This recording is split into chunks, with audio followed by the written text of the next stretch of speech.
welcome to the Arcus help channel. Today's video will cover remote access with multiple monitors.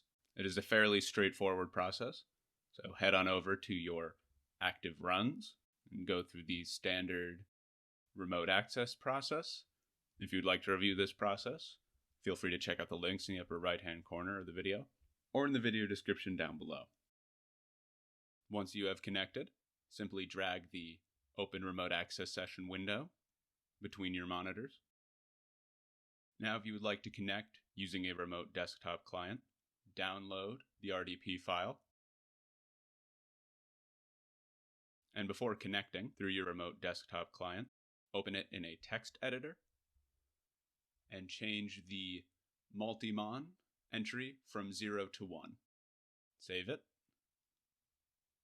and you will be able to access this session on another monitor.